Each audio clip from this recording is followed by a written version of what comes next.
look at that. We are live. We are back after Shayla had to have another day off. Shayla's always wanted to go like places and do things, and we always have to cancel the show. Isn't that right, Shayla? Well, no, that's not at all true because we both went to the same place last Wednesday. We both canceled on each other. You canceled on me first. You were like, hey, I can't go. I can't do the StreamYard because I got to go do something with my husband. And I was like, oh my God, blaming it on your husband again. I didn't even go with my husband. That's true. You went with my soon-to-be girlfriend. Oh my gosh. Don't talk about my sister like that. Your sister and I have a special bond. We love each other. Bradley J, I love you to death. But dear God, I don't want you to be in my family. I'm already in your family. Your mom's adopted me. So there you go. Last Wednesday night, Shayla and I both went to Nashville Nights. The second time that Nashville Nights has been here in Topeka. And just a great time, really. Hearing the songs that you hear on the radio and hearing the stories and how they got wrote and how they may have gotten changed when they were in original form and then what you hear on the radio. So it's a good time. Do you enjoy yourself? Yeah, I loved it. I thought it was so fun. I went to the first one as well, and this next one you can tell it's gotten even better than the first time. But I agree, it was so fun just to hear like the stories of how these songs came together.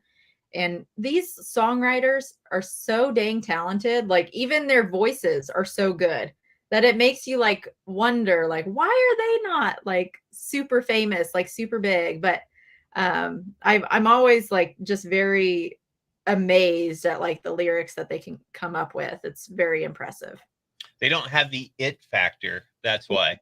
When you see, I felt like some of them had the it factor though. Yeah, but not as much as the people that get to the stature that you're talking about is what it is. I mean, because there are. It's like I always tell people, they're like, I don't like such and such's voice, and I can't stand it. I don't like it. Can't believe it. They're on the radio. And I'm like, yeah, but you don't, just because you're one person, you don't like it. There are millions that do. And they just have like Blake Shelton, like he just has that when you see him, that you watch him presence. That he just has that. And you're like drawn in, and you do that with a lot of people who are famous. And there are a lot of people in the world that are way more talented than the people you see on or hear or whatever. They just don't have that other factor that goes into it. So or I was wondering too, like, I wonder if some of these songwriters, like they just prefer not to be in the spotlight, like, because they're making so much money. Once you get a big hit, like you're bringing in so much money from that. Like, I wonder if they are just happy with the job bringing in the money, but then not being in the spotlight. Because there's a lot of like negative stuff that comes with being in the spotlight. So, and being famous. So if it was me, like I could totally see me doing that. Like, just give me the money. I don't care about being famous. Give me the money. You don't know until you're in that situation. That's true. You might get in that situation, Shayla, and next thing you know, you're a diva and you got to have that limelight. I don't think I will ever have that much money coming in, but I mean, we can always.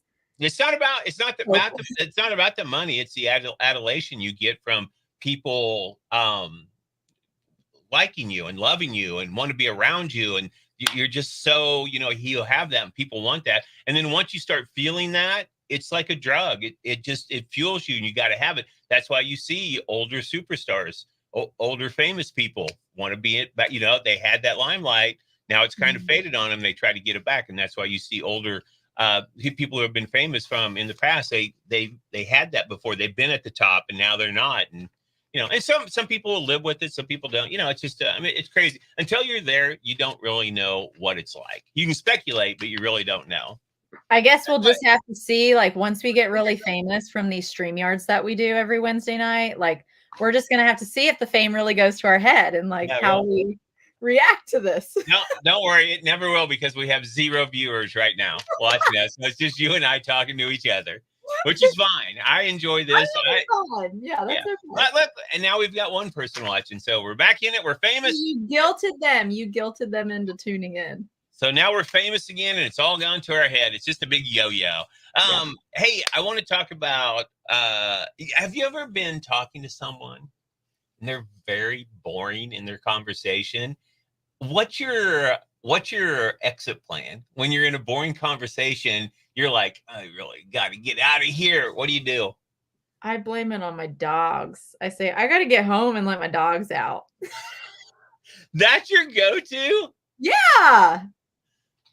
If I have yeah, and if when I have kids, that's gonna be my go-to also. Be like, ah man, I really got to get the kids home. Wow, I think that's like drastic, because for me, I might just be like, oh hey, I got to go to the restroom, and then just like go to the restroom and then come back. Because if you're at a party, like if you're with someone, like say you're with Oh, Gustavo at a party and you're in this conversation, you're like, oh, I really wish Gustavo would come over and like, you know, take me away, or say he has to introduce me to someone, because this conversation is not going anywhere and I need to get out of here. I need to go start something with somebody different. Yeah, like you could just be sitting there and blame it and I got to go home. But you can't do that at a party. You're like, well, that's dogs need true. me. Hey, Gustavo, I'm going home to take care of the dogs. You stay here. Do you ever try to pass people off to them? Like if it was me and you at a party and someone was bugging me for a while and then you show up and I'm like, hey, have you met Bradley J? And then I skirt, get out. Skirt. I like that. I think I probably have. Yeah. I can't give you a specific time, but I'm sure I think that's what people do. They're like, oh, hey, by the way, have you met my friend? Like you said, like, here they come. Go Yep. in there. But sometimes it's hard. I mean, I think like I talk too much, and I think I can see like I've gotten better at like looking at people and going like, they're not interested in my conversation. I need to end this and just walk away. Well, Like, that's because nice that you acknowledge that. yeah, I do acknowledge that. Because I'm a talker, and I'll get to rambling. Because my family has told me that. My family's good about, like, we ramble on, we give too many details in our stories. We know what we do. We just can't help it. We just continue to do it. And my sister brought that up one time. She goes, we were eating one time, and we were eating at one of our favorite restaurants in Manhattan, and I got to telling it was what restaurant? I can't think of the name. But anyway, we were there, and I knew the owner, and she had come out, and we were friends, and I was talking to her, and I started telling her a story and giving her all the details. And the story went probably way too long, not for me, but for her. And she walked away when it was done. And my sister, Tony, looked at me and she goes, we give way too many details when we tell stories. She goes, our stories go on for too long. And I was kind of first, like, I'm kind of hurt by that. And I was like, you're right. We do, don't we? I go, yeah, we do. And she's like, yeah. She goes, yeah, we do. And we can't help it. It just happens that way. The So first step is accepting it. So that's okay. You've accepted it. yeah, I've accepted it and I've moved on. Hey, you're an adult now, right? I like to think so. Yes. Okay. I'm gonna label you. You are an adult. So what's the most exciting, boring adult thing that you do? Um, well, recently I got very excited about a vacuum that I bought. So if like little like child Shayla would have been like, that is the most pathetic thing to get excited about. But I was very excited about this vacuum that went on sale. And I got so that I would say that like those boring purchases that you make as an adult that you actually are excited about, like a vacuum or a mop. A You know, mop. I went out and I bought a love seat. that's pretty exciting though. Furniture's exciting, Yeah. but But like it's cleaning things, it's like that's sad that I was excited about that, and I was really excited about the little light that it has on the front. It's like that's so cool. I was excited about the vacuum cleaner I bought. My mom made me buy a Dyson way back when, and it's the worst. She's like, these are the best. They suction is good. She's like talking it up. It was an expensive purchase. I didn't really want to buy it, but she was like, you need this because you need to clean your house and the whole spiel that your mom gives you when you need to get something. So I Yeah. bought it, and it was a couple $100. And I was like, this sucks that I had to buy a vacuum cleaner that costs that much. And my mom made me do it. And so not too long ago, I got on Amazon and I bought this it wasn't as much as a Dyson, and it's compact, it's light, it's got great suction. And I'm like, this is the best vacuum cleaner I've ever bought. And it was like, my mom gave me horrible advice on a vacuum cleaner. She's like, I have one and your sisters have one. And I was like, Okay, I'll buy it. God, just get off my back. And then this one I went out and bought them on my own. I took the reviews on Amazon. I was like, this is perfect. I love it. Love it. But I'm So kind if of like you. anyone is looking to purchase a Dyson, it sounds like Bradley J's got one for you. I would not suggest. I hear good things about it back in the day, and I think probably still, but I wouldn't buy one. I mean, if you were like, "Oh, it's great," I'd be like, "No, I had horrible luck with it, and I'm not trying it again." So there you go, Dyson. You're not going to sponsor this show. Ouch. I bought a Shark and I really like it. So Shark, if you want to sponsor this. So hook it out. I was trying to think of something else, like an adult thing that I get excited about. Like shopping is one of the, I don't like to shop, but when I go shopping, because I know what I want, so I get excited about it. No one else is excited about it for me. You know, like I told you, I bought a love seat, and you're like, oh, that's exciting. Like you weren't like, yeah, that's great for you. Good job. So there you go. Okay, here's something. How long should you? I came across this and I wanted to get your thoughts on it. How long should you spend setting, standing, and sleeping each day? They actually came up with numbers for this. So first of all, how long should you spend setting? And if people watching want to chime in, give us a comment. Hang on, Shayla. 2 comments came in. Keith said some people might say watching sports. Oh, back to our original subject about exciting, boring things you do. That's true. Some people would say that. Yeah, Some people would say that, Keith. I agree with that. And Amanda said I was going to say grocery shopping. Oh, there you go. That's a good one. Yeah, grocery shopping. Stocking your fridge is kind of exciting for me. What is? That's like just stocking your fridge, like after you've went grocery shopping and then you organize your fridge with all the food and everything. No, is that not exciting? I guess. So. I mean, that could be. All right. Okay. So now I want to move that. I came across this though. How long should you sit? How long do you think you should spend setting? Sitting. I sit way longer than I should throughout the day because my job is a desk job. But I want to say like 4 hours a day sitting. That's what you should spend setting is 4 hours a day. Yeah. You can set for 6 hours. Oh, okay. 7 is fine. But if you watch a lot of TV and have a desk job, you're probably over that. Yeah, I'm over that. I definitely am because I set most of my 8 to 9, 10-hour day setting. Yeah. I don't. And I go home and I set some more. So but I also try to ride my bike and stretch and exercise. So I do that. Okay. How long do you think they say you should stand? Let's go with at least 4 to 5 hours, 5 hours a day. Nice. That's exactly right. 5 hours a day. 5 hours and 10 minutes. So hang on. Okay. Yeah. Keith says a lot of people stand up at work. But here's the thing though. I think like that was a fad. From here at work, because there are a lot of people here at work at the radio station that stood up for a long time. And now everybody is back to setting down. Yeah. Yeah. So I think it got more popular after COVID, I feel like. Or during COVID, maybe it was more popular to stand. Yeah. While you work. I have a desk at work that it actually will raise. So I make it a goal for myself at 3:00. So the last 2 hours of the day to stand while I work. Oh, okay. Which actually is a lot more work to me than it should be. Yeah, because you like to be lazy. I just get like antsy standing up and I want to sit down. Like, but I make myself stand the last 2 hours of the day. You're like, I'm standing. I should be leaving. I should be walking out the door, not standing here working anymore. Speaking of standing, Amanda says I spend at least 8 hours, 9 hours standing. Oh my! I mean, that's a long time. That is, if I had to. I mean, I'm the type of person where if I have to do something, like if I have to be on my feet for 8 to 9 hours, I would do it because you have to. You know what I mean? Like if I'm at a job, I'm just at a job where I sit, and like they say I should stand here in the studio where I'm at, but if I stand, everything is so like I'm taller than like Jim Daniels, who's shorter than I am. Like then I have neck problems because you're gonna be looking down all the time. So, and it's hard to like do the stuff, so I have to sit down and do that when it comes to that. Keith said they make desks that you stand up to. Yeah, Shayla's got one of those. Okay, I got one. So the last thing, sleeping each day. I think you sleep too much. I do sleep too much. It's fine. I've accepted it. See, acceptance is the first stage. Yeah. I think it depends on like your age and stuff, right? Like I don't think technically at my age I need 9 hours of sleep, but I do. I get 9 hours of sleep pretty They much. say 8 hours and 20 minutes.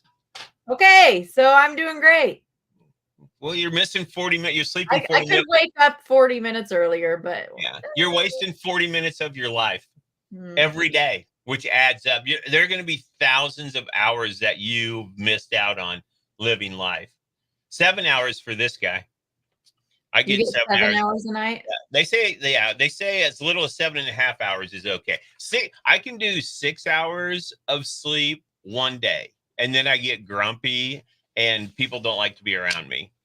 I don't know. I just really function much better when I've had a good night's sleep, like at least 9 hours. And if I don't, I just feel like I can't function. I don't know. Yeah. Well, you need to start trimming those hours or those minutes of sleep that you're getting right now down, because eventually you're going to have a family. Okay. And Yeah. those kids aren't going to let you sleep 9 hours. Yeah. I'm just Yeah. saying. I'm just saying. That's gonna be rough. I'm not gonna lie to you, Bradley J. That's I'm a big reason why I haven't had kids yet. there are two people that I want to see have kids that I've met here in Topeka. One of those was Jake LeBon, who has a son and a daughter. Mhm. My goal is to stay alive long enough to see them continue to grow into teenagers, so I can check in with Jake to see how life is going with him and his kids. Because when you have kids, you're like, it's going to be rough, and you don't really know how rough it's going to be until you have children. And Mhm. because I've heard people, they're like, "Oh, I'm going to be able to handle that. Like, my kid's going to sleep through the night." Da da da. And I'm like, "I'm glad you know your kid Good already. And luck it's with that. not even here yet, and you already know what your kid's going to do. Good luck with that." But yeah, so it's like I'm like, "Oh, okay." But anyway, so I'm just saying, Shayla, 2 hours of sleep, 4 hours of sleep, catching here and there. Just be prepared when you I go. know, I know. It's gonna get rough. I will prepare for that. But you know Maybe I'll what? start by stop. I'll stop sleeping that extra 40 minutes. Maybe that's how I'll start preparing. But I have faith that you can pull it off. You can do it. You will. I think you're a very adaptable person. So I think you'll adapt very well. And you have Gustavo to help you as well. Of course, maybe not, because he's a doctor and he could be working the long hours. So it's probably all on you. Yeah. Wait, so am I the other person in Topeka that you're excited to see Yeah. have kids? Yes. Now, Wait, am I really? Or are you just saying now that? I Yeah. really am. Now, Oh, I really am yay! now, because Lindsay Gutierrez had kids when I met her. Yes. She had Ava and Alexis. So I love her kids. They're great. You've seen her in a Uh, mom role, yeah. yeah, But she's in a Jake mom role LeBron, already. he was fun to see get into a dad role. He's a good Yeah, dad. Jake is awesome. I love watching Jake be a dad. It's awesome. It's so much fun, because I'm always just like, Jake LeBon. I'm like, how's that thing going for you now? Oh, great. I'm like, mm-hmm.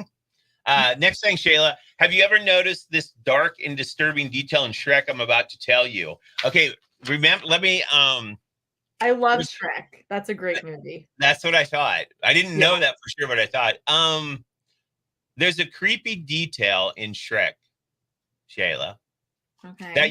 you probably didn't notice. Okay, maybe you have, but you probably didn't.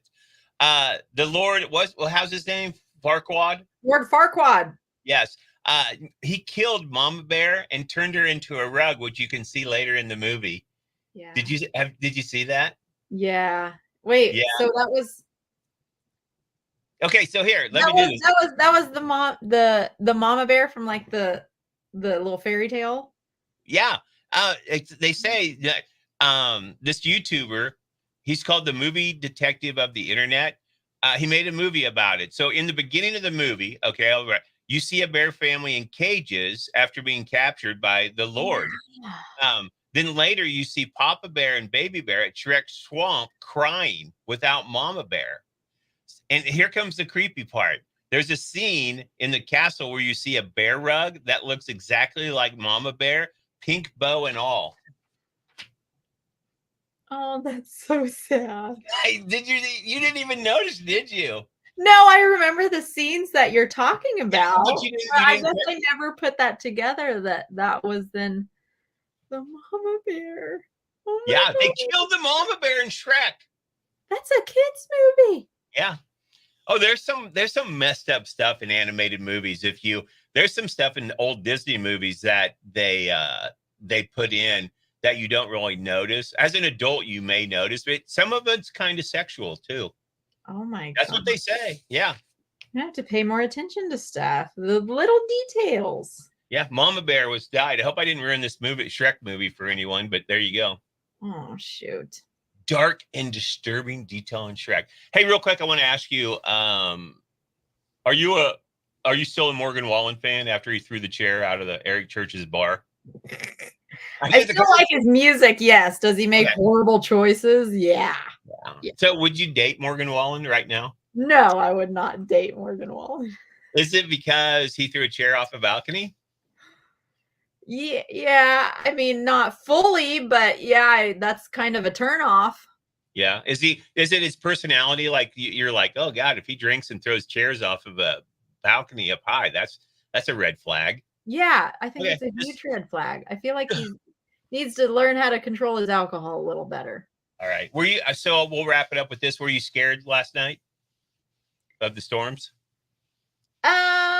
It was a little scary. I don't have a basement, so that's always a little scary when you don't have a basement to go to, but luckily we were okay. But yeah, it's a little scary. Okay, I was just curious. I was out on my deck videotaping because I could see a little slow rotation in the clouds. So I was like watching. I was like, "Ooh, I wonder if a tornado will form." And it was going like that way. It was going away from us. It looked like it was over the cemetery or over on, I can't remember now. But anyway, yeah, it was. But nothing happened. So I was glad you were safe. I thought about you, and then today I saw Gustavo on Instagram, and he was outside, and I'm not happy about that at all. We are okay. Thanks for asking. Oh, you're welcome. You're welcome. All right, that wraps up another edition of the Bradley J and Shayla Show. Thanks for joining us. Don't forget, you can always catch us Wednesday, Facebook Live, 6 o'clock, and you can catch us live on our YouTube channel at 94.5 Country. So go there and subscribe so you don't miss a thing. Shayla, always a pleasure talking to you and getting your insight. Are you going to watch Shrek before the next time we do this? Yeah, I'm going to have to now. Right. Now I'm just devastated about this mama bear thing. You got to check it out. I want your review after you watch it for next show. So that's your assignment. Okay. All right. Until next time. She's Shayla. I'm Bradley J. Thanks for watching.